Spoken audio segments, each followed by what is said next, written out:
యేసుక్రీస్తు పరిశుద్ధ నామములో మీ అందరికీ శుభములు. ఈరోజు కీర్తనల గ్రంథం 66వ అధ్యాయం చదువుకున్నాము. సర్వలోక నివాసులారా, దేవుని గూర్చి సంతోష గీతము పాడుడి.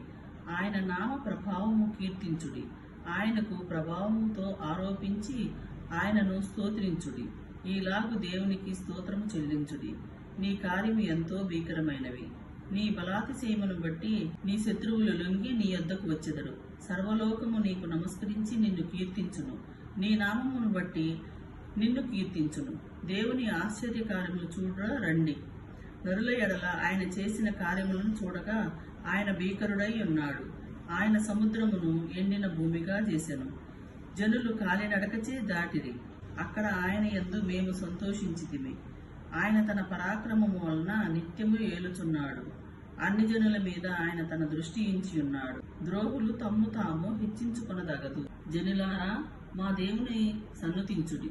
గొప్ప ఆయన కీర్తి వినిపించుడి. జీవప్రాప్తులనుగా మమ్మును కలుగజేయువాడు ఆయనే. ఆయన మా పాదమును కదలనీయడు. దేవా, నీవు మమ్ము పరిశీలించి ఉన్నావు. వెండిని నిర్మలం చేయు రీతిగా మమ్ము నిర్మలం చేసి ఉన్నావు.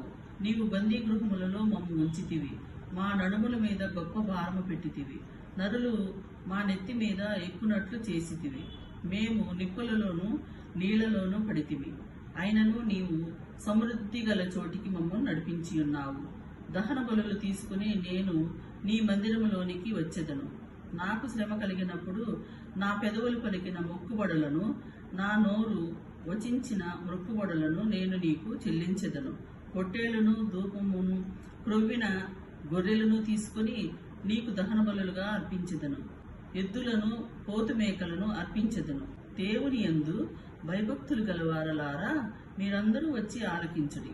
ఆయన నా కొరకు చేసిన కార్యములను నేను మీకు వినిపించెదను. ఆయనను నేను మొరపెట్టి తిని, అప్పుడు నా నోట శ్రేష్టమైన కీర్తన విండెను. నా హృదయములో నేను పాపము లక్ష్యము చేసిన ఎడల ప్రభువు నా మనవి వినకపోవును. నిశ్చయముగా దేవుడు నా మనం ఆలకించి ఉన్నాడు. ఆయన నా విజ్ఞాపన ఆలకించి ఉన్నాడు. దేవుడు నా ప్రార్థనను త్రోసివేయలేదు.